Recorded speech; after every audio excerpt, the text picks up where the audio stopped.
Okay, so thanks for coming. I know at least 4 families are sick and they're dropping, I hear. But this is Dr. Jason Reed, who actually grew up and attended school here in Springville and later converted to Catholicism. So I know there's a great story there. He is an associate professor of philosophy and chair of the Department of Theology and Philosophy at Divine Word College Seminary. And I'll let you add to that, but I'm just very happy to have you here. I hope we learn a lot. Lent is in 2 weeks, so we're gearing up. Yeah, so welcome, Doctor.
Better? Can you hear that? Okay. All right. Where was I? Well, I was right here. What was I talking about? North Carolina. So as I was researching, because my areas are metaphysics and philosophical theology are my areas of research. Well, the person I kept coming across was Eleanor Stump, this famous professor. She taught at St. Louis University. Well, I don't know if I can get a St. That's a pretty prestigious school, but applied. Remember Father Vitale calling me, extended me an invitation to come. So I went to St. Louis University. I didn't know it was Jesuit. So I'm going to St. Louis. I'm this evangelical. The only thing I know is former Catholics who don't know anything about their Bibles. I mean, I can go to a Catholic and say, where does it say in the Bible a priest to forgive your sin? The word sacrament isn't in the Bible. The word Eucharist is on the Bible. Right? The papacy. Where do you find the word papacy in the Bible? The word pope isn't in the Bible. And so you could just ring circles around these Catholics. Until I got to St. Louis. And I was around really sharp, brilliant Catholics who knew their Bible, they knew their history, they knew their theology, and they were like saintly people. I never seen anything like this. Like these people aren't supposed to exist. So I get in these long debates with them, and then they start debating me, asking me about John chapter 6. Well, and of course they would set me up to say, according to the Scripture, what is the defender and the bulwark of the truth, according to the Bible? So it's got to be the Bible. No, it's the church. They'd say, true or false? Jesus gave power for others to forgive sin. Like, that's way false. No, that's true. My God, there's all these Catholic verses in the Bible I hadn't seen before. So I had a lot of respect for Catholicism, but the one thing I'm never becoming is Catholic. I mean, that's superstition, that's hocus pocus, it's magic. Ooh, you're praying over and becomes the body. Yeah, give me a break. I'm no way I'm believing that stuff. But I respected it. So I went back home to my wife, and we had another kid. This is Mary number 3. She said, you got to get a job. I said, I think you're right. So Dr. Geisler actually offered me a job to teach philosophy down in Charlotte, North Carolina at this seminary. And so as I'm teaching theology classes, I'm teaching St. Thomas Aquinas, and folks, I was coming to Catholic conclusions and didn't know it. See, the power of philosophy, which we're going to get into in a moment, the power of philosophy is that it gives arguments and it follows the truth wherever it leads, whether you like it or not. I just spoke at the Xavier High School today, and I asked them, what does it mean to be educated? What is an educated person? Is it someone who has information?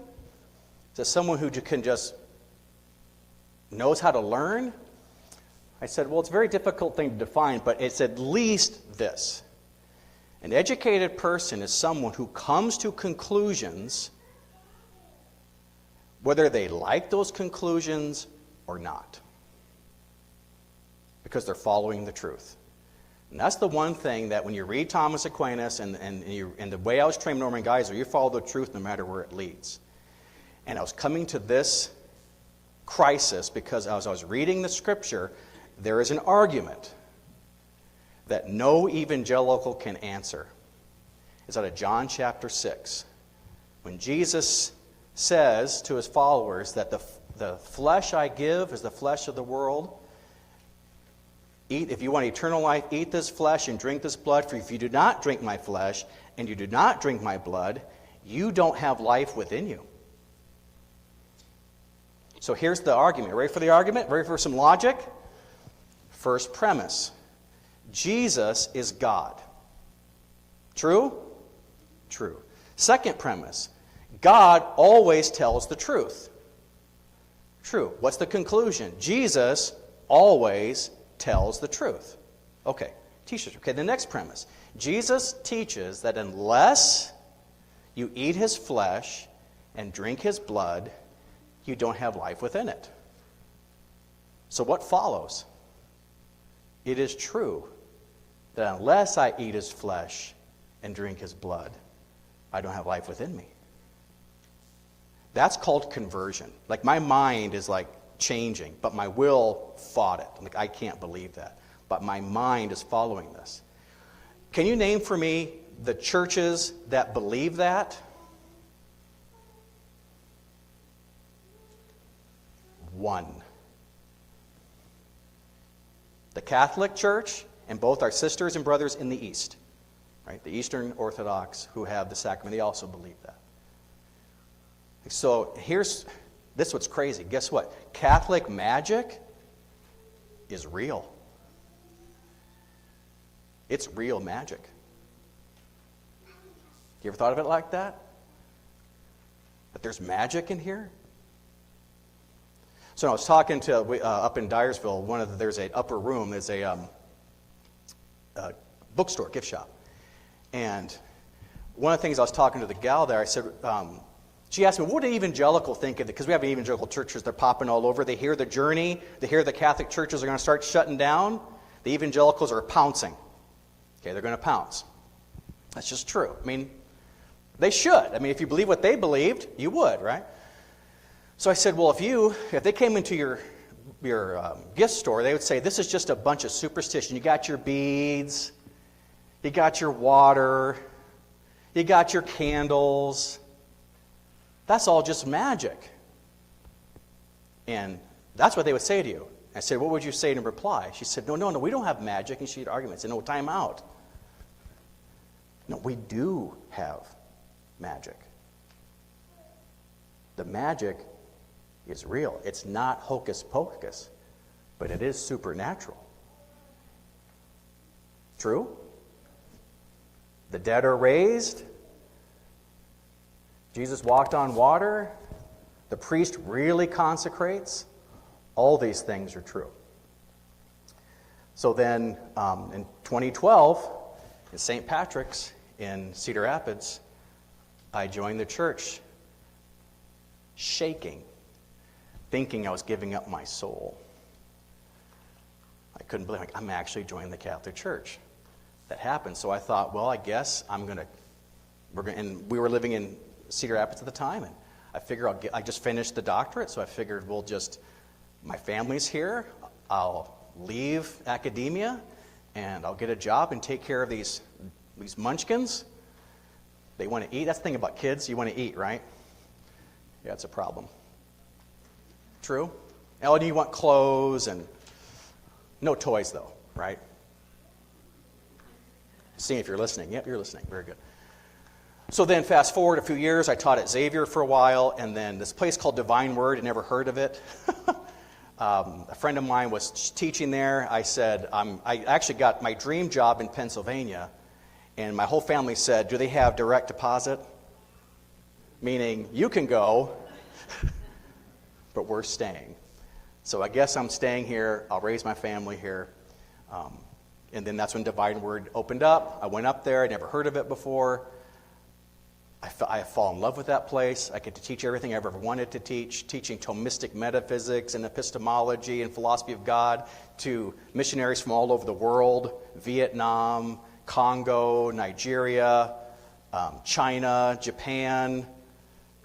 There's even some Texans in there.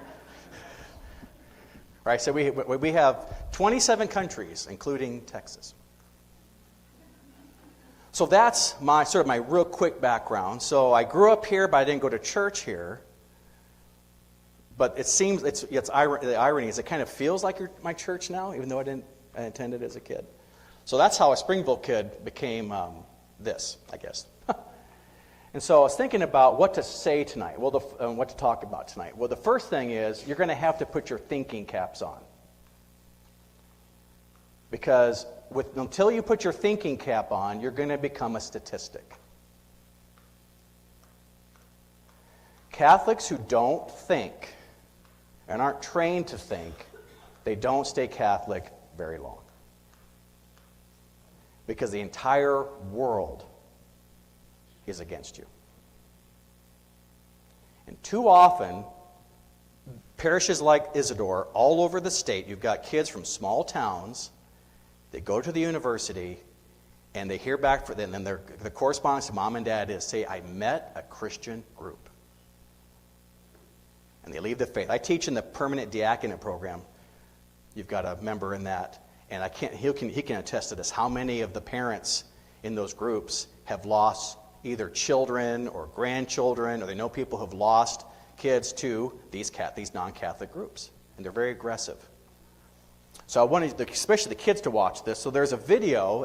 This is Veritas out of Iowa City. And every so often, 2 or 3 times a year, they have a baptismal service. And prior to the baptismal service, they have baptismal testimonies. See, for an evangelical, they don't believe in infant baptism. They believe in believer's baptism. And so what you're going to watch is a whole bunch of young people, and there's some older people peppered throughout, but they're going to talk about why they're getting baptized, what their life is like, and there's one that I'll think you'll find very interesting in particular. So if I can hopefully bring that up. Figures that went to sleep.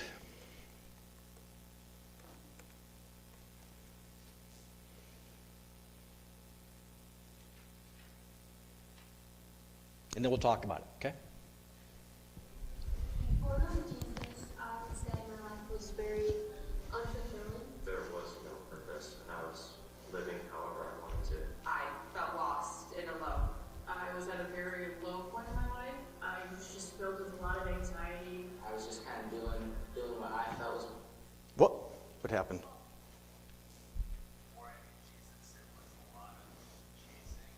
Source.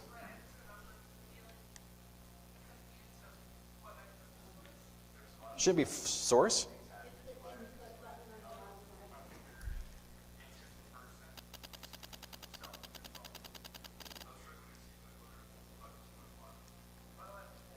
You gotta be kidding me. It's okay, we'll start it over. Self-conscious. I felt lost and alone.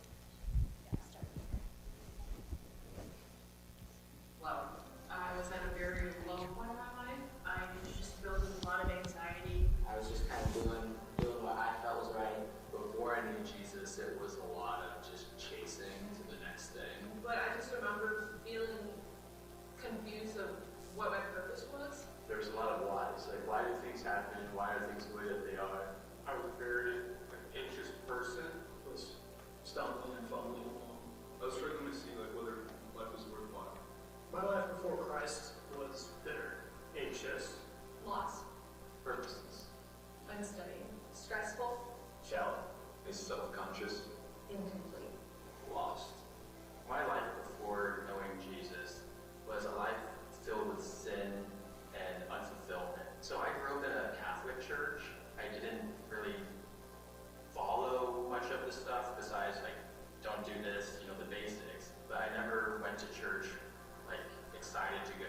I always dreaded it, and I always counted to 3,600 because that's the number of seconds in an hour, and then it'd be done. I really got saved when I came to Iowa and really got to be in community. So I came to know Jesus through my connection group.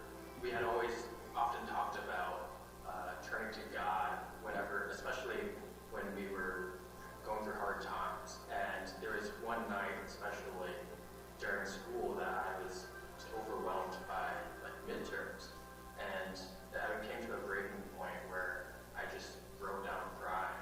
I decided to pray to God because that's what I learned in my secret. And in that moment, I felt this overwhelming rush of peace and almost joy. I just knew that God was absolutely 100% real in that moment, and He had His hand on me. And ever since, I've been building my relationship with Him. The good news is that God loves us so much that He sent His only Son to die on that cross in placement of us, of our sin.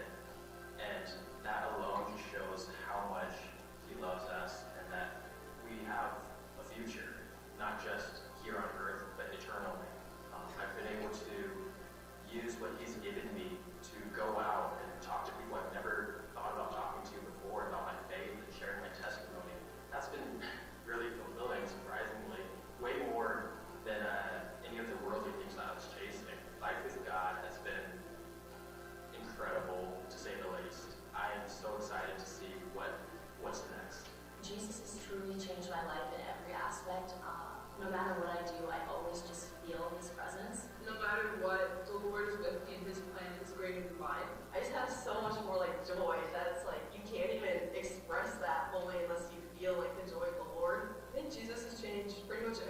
my life. I started reading my Bible on my own and praying and just wanting more of God. Even through the highs of my life and the lows, I still know that God's with me always. In the past, I strived for everything for myself, so now I give it to Him and do it for Him. My life is purposeful now that I've met Jesus. I can't imagine life without Jesus anymore. I don't recognize the person I used to be without him. My life now is joyful, fulfilling, peaceful, Hopeful, transformed. purposeful, optimistic, Peaceful. fulfilled. I want to get baptized just as a declaration of like how the Lord has worked in my life. I'm not the same person I was before Christ. It's an outward symbol of an internal change. When you go under the water, you're dying to your old life and being raised back into your new life with Christ. I'm going to get baptized to be a testimony to my friends and family. And for everyone to know that I'm saved and then also that they can be too. My name is Mary Lindstrom, and I'm here to say that Jesus is my Lord, and that's why I'm getting baptized today. My name is Craig Ballard, Caitlin Harrison, Caroline Stewart, Cooper Johnson, Jenna Short, Joe Benz, Joyce Zen, Sam Coco, Kennedy Blaze, My name is Chelsea Willis, Logan Andrew Young, Antoine Kuhau, Tina Liu, Allison Mayer, Carson Bettler, Courtney Banowitz, Grant Staten, Lily Hars, Travis Gibson, Trace Schweitzer. My name is Paul Knight Sr. Braylon Langdale, Jacqueline Gessner, Caitlin Coach, Louis Vanderwolf, Ryan Matris, Sasha Francisco, Tyler Stanton, Tegan Brown, Kara Huber, Sam Bregmer, My name is Aiden Dureska, and I'm here to say that Jesus is my Lord. That's why I'm getting baptized. I want to proclaim my faith in Jesus Christ, and I want to obey, trust, and follow Him for the rest of my life.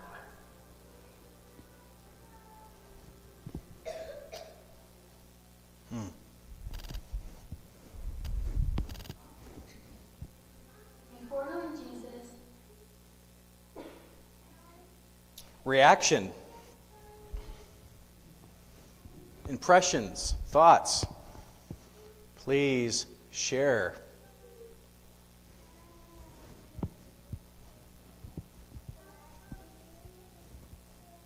What stood out?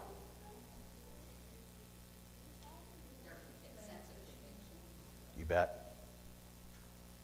Have they changed? Looks like it. Good. Do you see that in Catholic churches?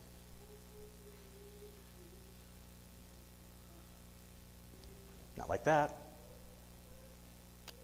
What else?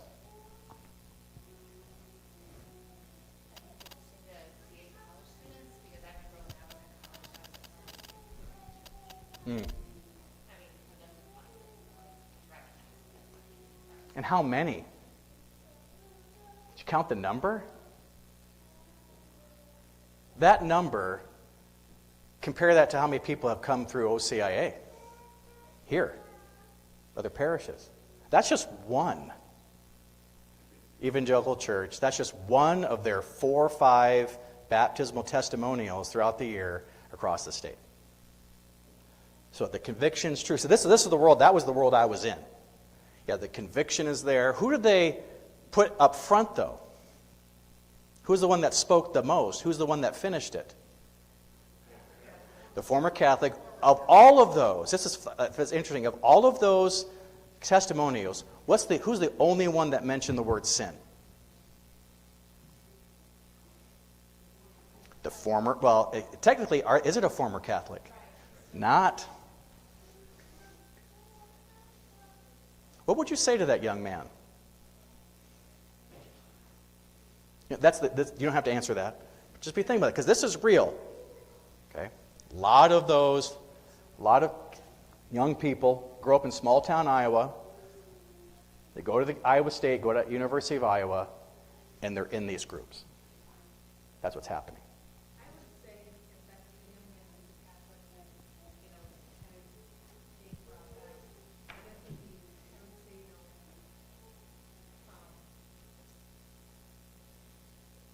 what if you, how do you think this is different if you felt this connection and this drawing to this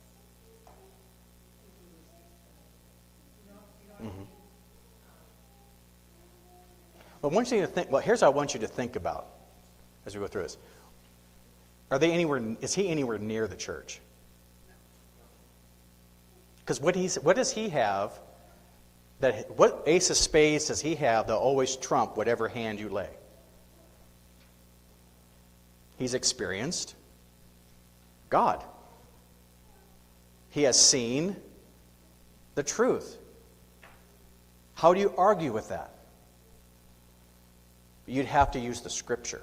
There are ways to ask them questions, because what runs through the whole thing, so this is not to throw evangelicalism under the bus, but we're going to throw it under the bus.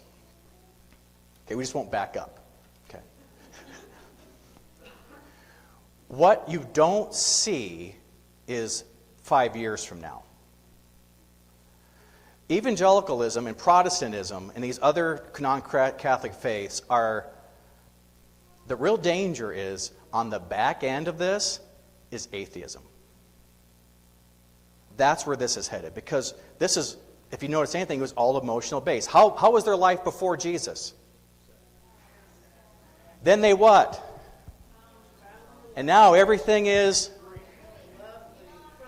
what's going to happen? It's going to come crashing down. And what are they going to do? They're going to create a YouTube channel. I'm not kidding you. They'll create a YouTube channel. They're a former Catholic or former evangelical. Now they're what? They're missionaries of the skeptic faith. Lots of them. I wish it was New Age. At least they have some spiritual. They'll be flat out atheists. And they will be militant. Okay? They're going to be militant. Why? Because they don't have an intellectual foundation. They do not have a world view. They do not have a systematic theology. This is the high point, is this moment. And then on the back end is atheism. Most of my friends that I had in the evangelical church, this is what, years ago, most of them are skeptics, secularists. They don't go to church anymore. So you kind of wish for it. So the opportunity is that your church is still here, because they will come back. But you've got to be ready. And not only be ready, but we need to change. We need to start being thinkers. We need to start having answers, or we're going to miss an opportunity, because they're going to ask questions, because we're going to go through some of the objections, because faith and science, political ideologies, the dirty little secret is that the evangelical church is shredding numbers. It's hemorrhaging. It's dying. Mainline Protestantism is dying. But they're not coming home to the Catholic Church. Where are they going? Many of them are making some terrible decisions, if you know what I mean. Ending certain things. Many of them are alcoholics because they're looking for meaning. So there is an opportunity. But the opportunity is going to require us to change first. We can't wait to change later. Okay? And the great thing is, the Catholic Church has something called the Catholic intellectual tradition. The top thinkers on the planet are Catholics. There is nothing that can compete with the Catholic intellectual tradition. Trust me, I tried. This is your heritage. This is your pedigree. The philosophy and theology of St. Thomas Aquinas belongs to little parishes like in Springville. He's your saint too. And so for the next half hour, roughly, I'm going to give a presentation on why teenagers and their parents should believe in Catholicism. And these reasons, no one else can match. No one else can match. Is there scandal in the church? Sometimes. Is there scandal in every single church? Yes. What's the only church that can speak to scandal? The Catholic Church. One of my relatives, my father, we've talked several times. He doesn't like the sex scandal in the church. He doesn't like some of the popes, and he thinks some of the priests. And I understand the objections, but I said, have you read the Old Testament, Dad? When did Israel, this is for the kids, when did Israel split into two kingdoms? After who? After what king?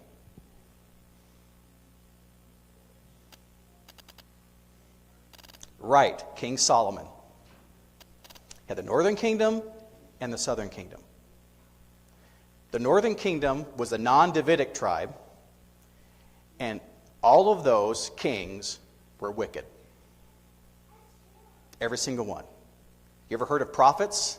Why are there prophets? Because the kings were wicked. And so God sent them Elijah.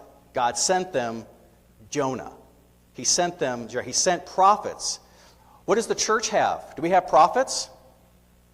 They're called saints. So he sent prophets to the kings. Number one, there wasn't. I said, my argument with Dad was, did that mean that the kings weren't kings? Just because a religious leader fails their office, it doesn't denigrate the office. It doesn't change who they are. King David, he's still king, even after he did those horrible things. So I said, if you're going to hold the argument against the church, then the whole thing's gone. Because Israel failed worse than the Catholic Church. And then you've got Napoleon. You've heard of Napoleon Bonaparte? He's going across Europe, and he's headed for Rome. And does anyone of you know what he told the Pope? I'm coming to destroy the church. And the Pope said, you're too late, Napoleon. Bishops have been trying to do that for centuries. Meaning what? We are acutely aware of how fragile human existence is and how fragile leadership is. It's just true, right? Good leaders are hard to come by. Okay. So again, what we'll see is in some of these objections that the Catholic Church is a unique position. So I'm trying to give you some confidence today. I'm trying to give you kind of a formation, because how Catholics think is powerful because of how our minds are formed, how we're educated. And how Catholics are educated is under the dialectical method. So let's just dive in this, shall we? Catholics ask questions. This started in the medieval universities, where students would have questions and they would dispute them. But before it was disputed, they would raise objections. See, the Catholic Church is unique in that we encounter challenges before we give answers. We're in a world now where everyone wants answers. What's the answer? What's the answer? What's the answer? Well, what's the problem? So I'm going to introduce you to something called the disputed question. And the disputed question is this: is it reasonable for teenagers to believe in Catholicism? There is affirmative and there is the negative. The Catholic Church starts with the negative. We're going to look at that first. We're going to look at some really good reasons why there's not. As a matter of fact, when I teach in universities, in non-Christian settings, I give them arguments for atheism, and some of the atheists say, these are the greatest arguments I've ever heard. Who wrote these? I said, this is from St. Thomas Aquinas. He wrote those arguments. And he's a saint in the Catholic Church. Well, but how is he a saint? Because he replies to them. But this is how smart he is. Thomas is the best atheist. Catholics should be the worst skeptics. When I teach philosophy at Divine Word, I become the worst skeptic that they can encounter. Why do I want them to be the worst skeptic? Why do I want them to encounter skeptics? So that they're ready.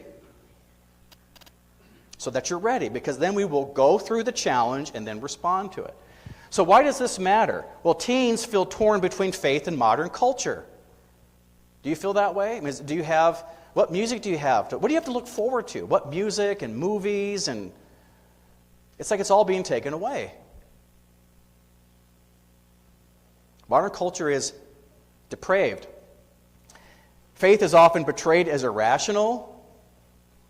It's outdated. And so the church herself asks believers to give reasons for the faith that happens. So how a disputed question works This comes from St. Thomas. We're going to look at the strongest objections. We're going to look at why it's stupid to be a Catholic. That's what I'm trying to argue for the first part. You're stupid if you're a Catholic. Okay. That's the argument. People don't like that. I don't care. You have to think it through. Okay? Because what I hope is like, man, that sounds persuasive. I don't like it, but that sounds like a good argument. Okay? Because if that sounds persuasive, then I'm doing my job. Because then we can respond to it. Then we have on the contrary. Then we answer. And then you reply to the objections. This is how Catholic universities used to operate. Can you imagine having that kind of education? Would you like that? It's rigorous. And of course, the goal is not to avoid objections, but we're going to face them. Okay, there's nothing. Why? Because if you don't face them, you're going to become a victim of them. There's nothing to be afraid of. Okay, so I think I've got 4 objections for why we shouldn't. Are you ready? Okay, and don't answer it right away. You've got to let it just sit. Objection 1. Faith versus science. Right? Faith is the magic, the hocus pocus, the superstition. I mean, what's back there in those little things there? Is that water? That's stupid. Completely non-scientific. Like, do you look at it and you see the holiness in there? You know there's feces in there? Sorry, kids. Do you know that? Does not seem very holy to me. That's what the kids, that's probably you'll remember the whole time. Oh, I went back. Oh, sorry, yeah. Faith concerns, gotta go back. Come on. Faith concerns unseen realities. Now, is that true? Just faith of the unseen. What are you told to trust? What can be proven? What's reliable? Teenagers are trained to accept only the empirical proof. That's it. Conclusion, belief in Catholicism appears unreasonable because can you prove the faith? Now, that's a trick question. So the answer is going to be yes and no. That's how Catholics think. We think it depends. Yes in one way, no in another, right? Catholic has magic. In one way, yes. In another way, no. It's not sleight of hand. It's not hocus pocus. Okay? So that's one thing. If you were taught to what? Trust science and faith is you can't see it. That's the invisible man. That's fairy tales. That's the first objection. Scandal and hypocrisy. Church leaders and members have committed serious scandals. I just talked to a gal today who's a lifelong Catholic, and her husband just left her. Just got up and left. Kids are devastated. Teens observe moral failure within the church. You want to create an atheist? Send a kid to a Catholic school and don't go to Mass. Guaranteed that kid will be an atheist. The biggest obstacle to the faith is parents not going to Mass with their kids. Because why should they go? I asked that students today, I said, when you go to college, can you wait not to go? Because they didn't want to raise their hands, like, yeah, I don't want to go. So religion, and here's the conclusion, religion producing such behavior, you can't trust that.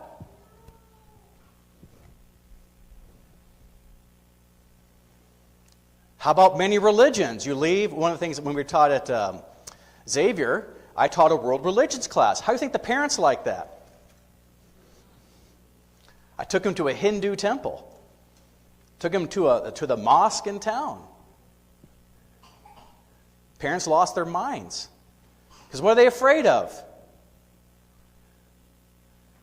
All these religions. They all think they're right. So many religions and worldviews exist. And many teens find out, the reason I'm Catholic is because I was what? Raised that way. Oh, you're a Muslim because you were raised that way. So there's just too many religions out there, too many different truth claims. This is why we get people called the nuns. Students are actually leaving any sort of religion now. It's objection 3. Objection 4. The church is oppressive.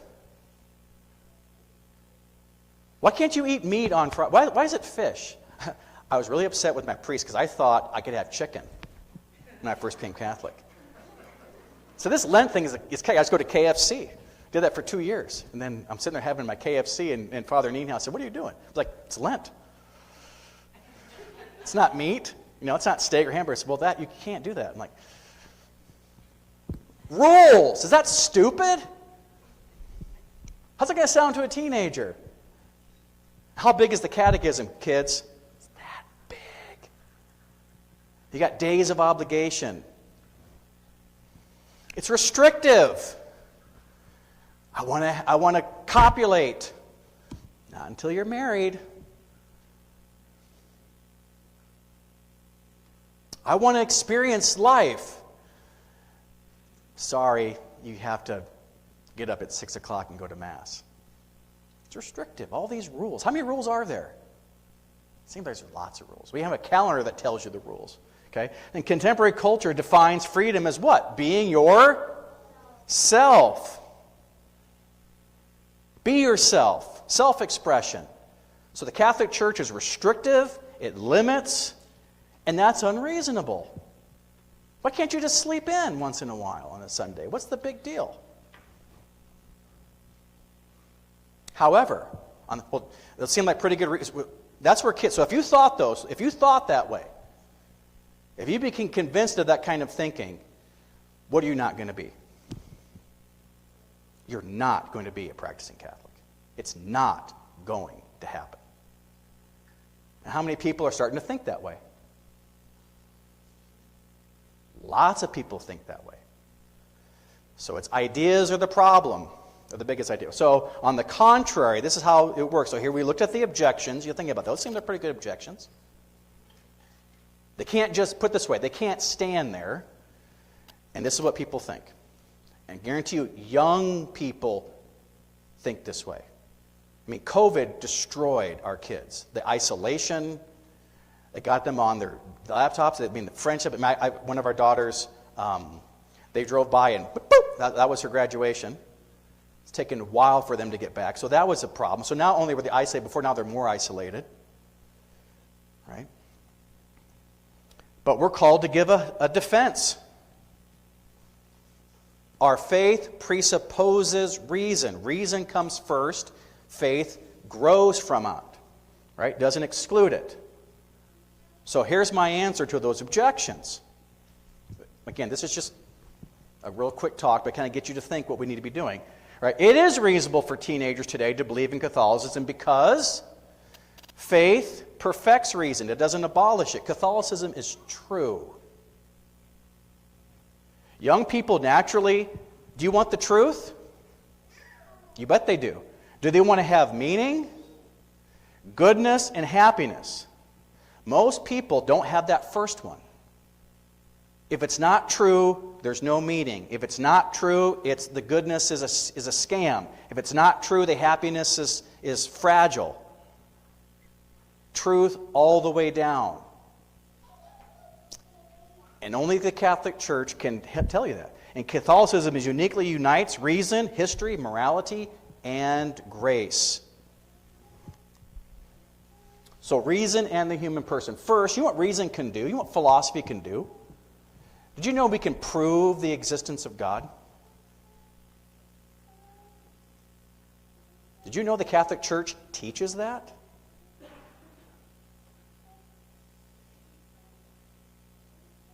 How does that make you feel? Can you prove the existence? Yeah, you can prove the existence of God. Plato did it. Aristotle did it. Avicenna did it. Einstein did it. Reason can prove the existence of God. Reason can prove that you have a soul. Ready for me to prove that you have a soul? Take your finger out and do this. Okay.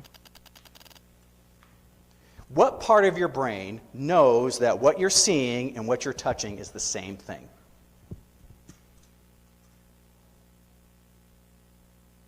Does your brain know that what you're touching and what you're seeing is the same thing? What do you say? It doesn't. The brain has no connection between those things. It's called the binding problem. So how does that work? What do you have? Because where is your soul? Is your soul in your head? Your soul is not in your body. That's atheism. Where's your body? It's in the soul. Your body is in the soul. Because your body's in the soul, you know that what you see and what you touch are the same thing. You are not, if you were only a body, you couldn't know that. That's a quick argument for why there's something immaterial. So again, you can go, there's a bunch of books written on this. So we can prove that there's a soul. We can prove that morality is objective. So the Catholic Church is pro-life. Do you have to be Catholic to be pro-life? No, why not? Because there are non-Catholic arguments, right? First premise is, right, it is immoral to kill innocent life. Is that true? The taking of the fetus is taking innocent life. What follows? It's immoral. You know there are atheist groups that are pro-life groups. Because pro-life is both from reason, you can prove it from reason, but if you can't do reason, the church also what? Teaches it. So you've got two guides. You have faith and reason now working together. Okay? So we can prove that. Human life seeks meaning beyond material goods. Right? What's the problem with material goods? Material goods get lessened when you share them. If there is a job, at our high school gym, there's a name up there, correct? But when you put that name up there, that excludes. I want my name up there. No, I was kidding. It's like, right, because that's what? Because the names, they exclude, right? Because that's a material thing. On the ceiling there, and they go in there, you've got, who's the Missouri player? Al Eberhard, okay? When there's a promotion at work, only one person gets it. Why? Because material goods can't be shared. If I give you money, mine is lessened. But what if there are goods that are increased when you share them? Can you name a good that grows if you share it? And it doesn't grow, you try to keep it? Love is one. Is love a material thing? No. Friendship? If you share God with people, you get more of Him. We're seeking something greater. We're seeking something beyond the world. So here's the teen insight. Your desires as teenagers for justice, for love, beauty, purpose, point beyond the material world. There's something beyond this world. What about history and Christianity? This is, for some people, a scandal. Why? Because Christianity, and Catholicism in particular, can be tested. When you take say a world religions class, if I take a class on Hinduism, can you test Hinduism? Can't test Hinduism. It's a philosophy. It's all ideas. You can't go see if Vishnu's real. You can't see if an avatar existed. Right? They're stories. Buddhism is just ideas. Buddhism deals with enlightenment. You don't test those things. But for Christianity, what if Jesus didn't rise from the dead? What if that didn't actually happen? What does the Bible say about that? In 1 Corinthians 15, if Christ is not raised, your faith is in vain. Your loved ones, gone. You're to be pitied. But if He has risen, then you have true hope. So that's sort of the scandal. You can test to see if Christianity is true because it's based in history. Now, what about Catholicism? What does Catholicism claim? Who is the Pope? What's his official position? He's the vicar, but compared to the other sees, he is the Bishop of Rome. Okay, there's the bishop of Constantinople. There's the bishop of Jerusalem, right? You have these different bishops. Who's a bishop? That has apostolic succession. And either that succession happened or it didn't. And if you go back in history, guess what you find? You can't believe it. Not only do you find apostolic succession, there are books written by the disciples of the apostles. John, he discipled Polycarp, and you can read Polycarp. You can read these guys. That's one of the reasons why people, especially these Catholics that leave the faith, they don't know anything about the history of the church. Because if you read the history of the church, you're either Catholic or you're just not religious. Because who founded this church? Who was the first priest? What was the first Mass? Christ is the original priest. So who founded the Catholic Church? Christ. Who founded the Methodist Church? Wesley. Who founded the Lutheran Church? Luther. Who founded the Presbyterian Church? Calvin. Okay? Christianity is grounded in historical events. It's amazing. You can check it out for yourself. If you're interested in someone who's converted that way, look up Peter Kreeft. It's spelled Kreeft. And he was challenged by his professor to say, well, because he was a Calvinist, Presbyterian, who was anti-Catholic. He said, well, if you think Catholicism is false, you can go just check it for yourself. You can go back and read the church fathers. You tell me. Right? The early church fathers believed in the real presence in the Eucharist. They believed in baptism. They believed in the sacraments. They believed in visible church. They were all Catholic. You don't take my word for it. You can go find it. Isn't that incredible? Who else can do that? Nobody. Jesus' life, death, and resurrection are open to historical investigation, book after book, trying to disprove that he rose from the dead. They end up writing their conversion. There's a book called "Who Moved the Stone." You've got the famous Josh McDowell. You've got the Testimony of the Evangelists by Simon Greenleaf. You ever heard that name, Simon Greenleaf? So Simon Greenleaf was the chief lawyer professor at Harvard who wrote the law and the rules for how to handle cross-examination and witness testimony. I mean, this is the guy. And so one of his students, who was a Catholic, asked him, what do you make of the carpenter's son? Is he God? He said, no, that's just fables. He said, well, what about the witnesses? He said, well, yeah, whatever. So he took his canons of how you cross-examine eyewitness testimony to disprove that Christ rose from the grave, and he wrote a book called The Testimony of the Evangelist. He became a Christian. He said, they're telling the truth. Wow.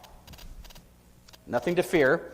And faith rests on credible testimony, not blind belief. So Christian faith is belief with reasons. With reasons. Now, that's sort of a strange thing in Catholicism. We have all the reason in the world to believe, but what we're asked to believe goes beyond it, right? There's a sense in which not being a Catholic is irrational, but yet you're still asked to walk up and receive something you still can't see. That is, the mysteries are still mysteries. Okay. Third, reason in Catholicism. Catholicism offers a harmony of faith and reason. There's a philosophical tradition like no other.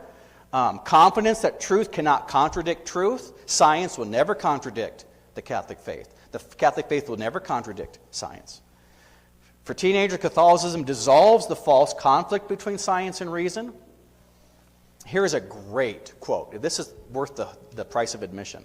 This is from Yaroslav Pelikan, monster intellectual, Christian historian. This is a book called The Riddle of Roman Catholicism, and this is the beginning of the chapter on Thomism, which is the philosophy of Thomas. Here's what he says. Roman Catholicism is a house with many mansions. For the man who cannot stand alone, its organization provides a fellowship that supports and directs. For the man whose mind refuses to be content with scraps of knowledge, I don't want scraps of knowledge. I want the real thing. Its theology and philosophy provide a worldview so comprehensive and so profound that he can truly bring his intellect with all of its powers into the service of Christ the King. Although many Protestants criticize Roman Catholicism for its ignorance, which I talked about before, and its superstition, right, the magic, they must also acknowledge that in Roman Catholic Thomism, they confront a system of thought for which there is no equivalent in inspiration or equivalent in Protestantism. That system of thought takes its inspiration and insight from the theological and philosophical work of St. Thomas Aquinas, nicknamed the Angelic Doctor. What about sin in the church? Moral failure does not disprove the truth. In Matthew 16, Jesus gives the keys to Peter. True? True. What happens in his first day on the job in chapter 17? Jesus calls him Satan. Right? First day on the job, you blew it already. Okay? Get behind me, Satan. Because remember, Peter says, you're never going to die. Get behind me, Satan. So it's first day on the job. You already blew it. Okay? Good job, Peter. So moral failure doesn't disprove truth. A medicine remains good, even if misused. Scandal reveals the need for grace, not the falsity. Key distinction. Christ's teachings are not the same thing as human failure to live it. They're not the same. And do you want real freedom?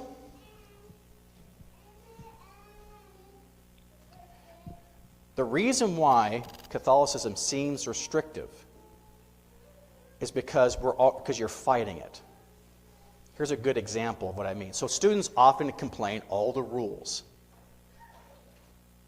I'm so glad Coach Makovic's here, because Coach Makovic's practices were not fun. Lots of cramps after his practice. His worst was his basketball camps. Those are worse. I remember one day I went back and I was in the bathtub for like 3 hours trying to keep my thighs from cramping up. Thanks a lot. They were brutal. Why did we not care? We wanted to what? We wanted to win. And we had Corey Schmidt. Helps. Okay? We wanted to win. Do you want to be a doctor? You put in the work. Why? Because you want to be something. So a great coach makes his or her players do things they don't want to do to become everything they've wanted to be. That's the Catholic Church and its rules. They're meant to do what? To make you become what you've always wanted to be. And so it requires what? It has to have some protocols. And so I told I always tell the young people, whatever you love, how could you buy tons of books on it? That's more restrictive than the church is. You want to be a Hawkeye wrestler? That comes with a lot of rules. Want to be an engineer? Lots of rules, lots of sacrifices. Things you love, you're willing to sacrifice. So if you want real freedom, if you want real control over your life, the Catholic Church offers that. It's not repression, it's freedom. You're in charge, not your appetites. You're in charge, not your emotions. You're in charge, not your fear. You're in charge of those things by His grace. So the Church offers integration, virtue, real happiness, not suppression.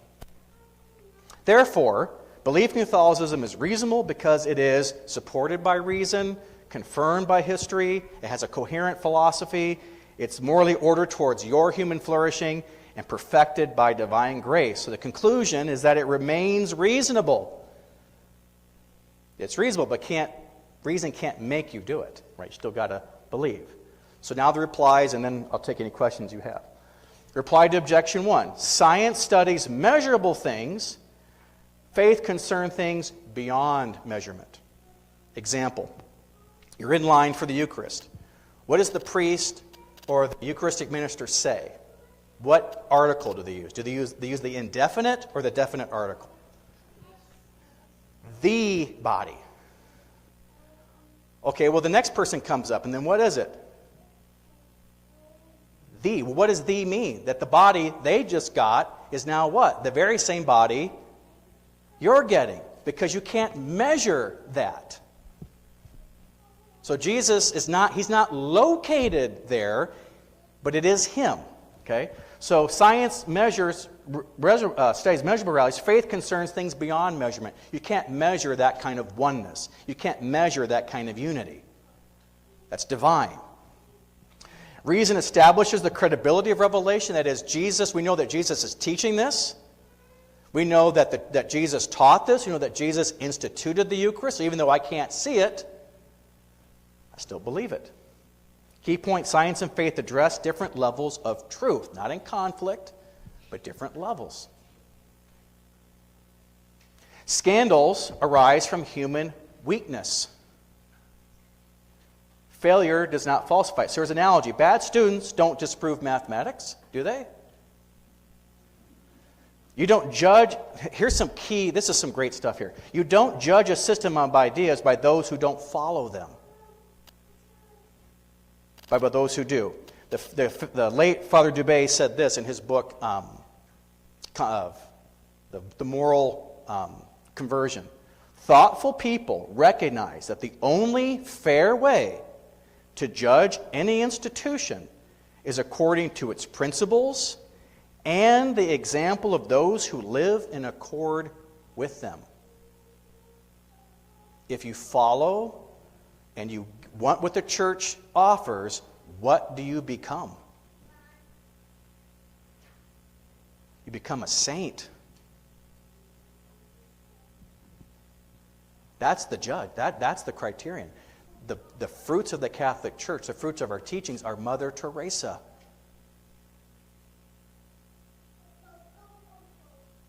Francis of Assisi. People who gave their lives. That's how you judge it. You don't judge the apostles by Judas Iscariot. You judge it by John. True? Way true. Again, thoughtful people recognize that's the only fair way. Only fair way. Not who don't follow it, but who does follow it. What's their life like? Many religions existing does not negate truth. One of the arguments, why are there so many religions? Because they're all looking for the same thing. It's got nothing to do with it. This is just a law of logic. Islam teaches that Christ did not die on the cross. They deny that, not only did they deny he rose from the dead, they deny he even died on the cross. Christians claim what? He did. Can they both be right? Can't. So you can do what? You can test those things. Catholicism uniquely unites our history, our philosophy, our sacraments, our universal moral teaching. And then the fourth one. True freedom is ordered toward our good. You really want to be a happy kid? You want to be a happy person? First of all, find good Catholic friends. I have two. That's the only people that will accept me. Just those two people. That's if the checks keep coming. But you're going to need really good Catholic friends. You're going to need that. If you could find good Catholic friends who believe the things that you believe, they will be an empowerment to your freedom. They will help you live a life toward the good. They will help you. They'll be interested in your virtue. They'll be interested in your faith. But I think what young people need today are not just friends, but they need older people to be examples. But it's not repressive. It's liberating. The Catholic faith is liberating. What seems restrictive protects authentic love and happiness. And that is the end of what I have to say. So to summarize, should you be a Catholic? If you want to be reasonable.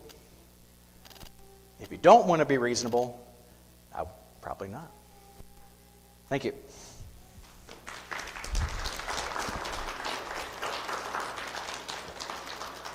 have some time for Q&A?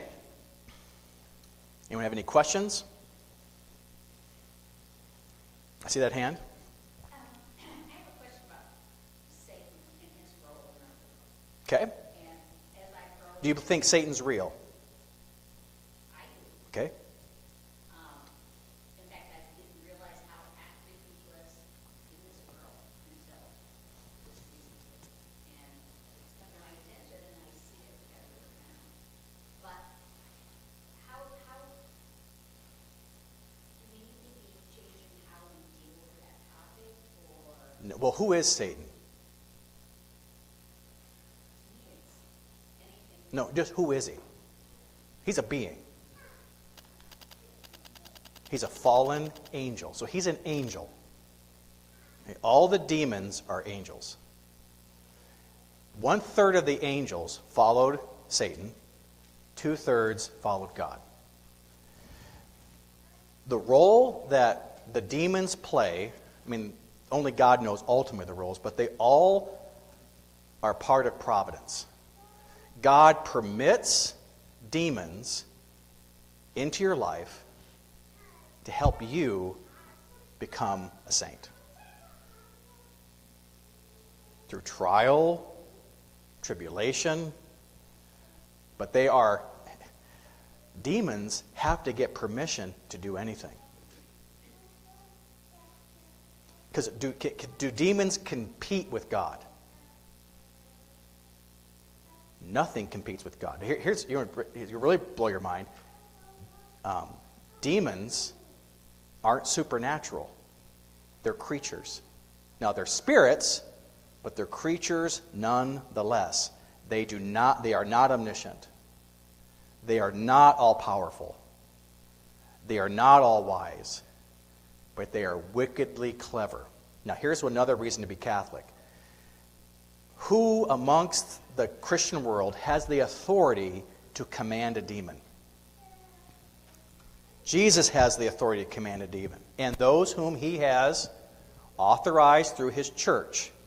The Catholic Church has exorcists. Who is the chief exorcist for St. Isidore? The Archbishop is an exorcist by virtue of the office. So demons are there. God permits them so that by overcoming them, we acquire merit. Also, we need his help, right? We can't take this on because you have a guardian angel. Do you guys know you have a guardian angel? Do you have a friendship with your guardian angel? Don't name your guardian angel. You're the pet, not the guardian angel. Okay? You're the pet. Okay? Oh, because angels, I love angels. But so, quick answer is the demons are permitted. That's not your concern.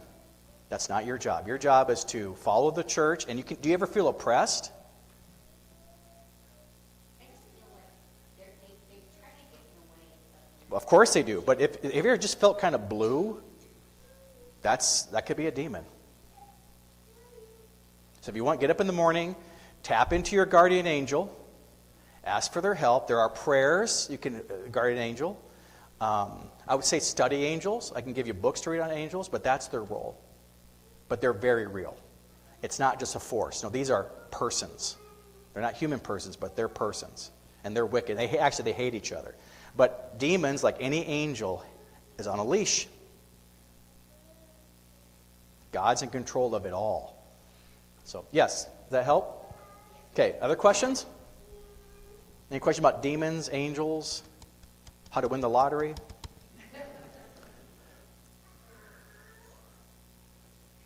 Okay, let's go to the third question. That's as funny as I can get. If you don't laugh at that, I haven't got nothing.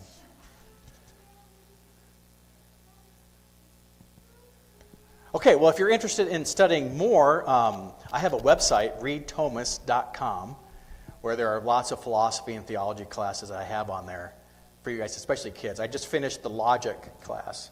And if you have more questions about that, my website is Read Thomas, but you also can find me on the faculty page at Divine Word.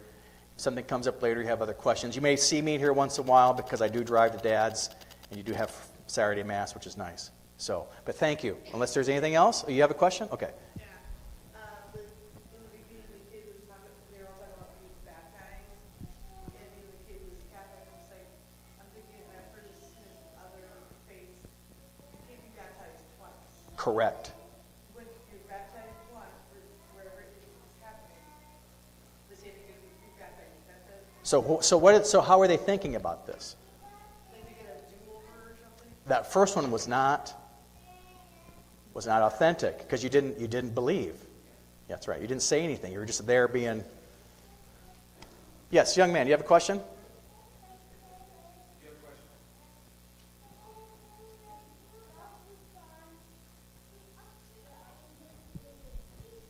Sorry?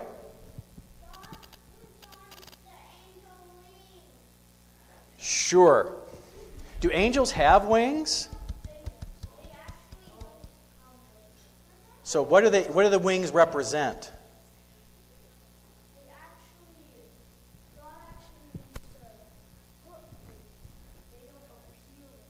They don't have wings. No, they don't have wings. They don't have bodies. But we do paint them with wings. What do the wings in our paintings represent?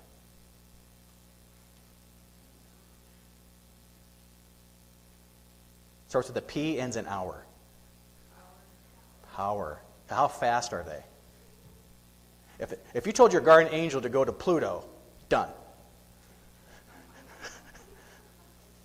Okay, here's a good question. You guys like angels? If an angel took your calculus class in college, would they ace it? Would they have to study? No. Yeah, they cheat. Why do angels have halos? Do they actually have a real halo? What's it represent? Holiness. Yep. What does their light represent? Purity. Because how do we paint demons? Ugly, right? Are they actually ugly? Is there an ugly angel? No, angels are beautiful. Satan is beautiful, which is why it's tragic. Because he's wicked. But he's beautiful. But we don't represent that. We represent the fallenness and the wickedness with the horns and whatnot. Cookie time? I feel some grumbling. And I know we're going to get more questions out of there. So thank you. It's cookie time. Do you have anything you want to say? Or Josh? Teresa? And cookies to the... All right. Thank you.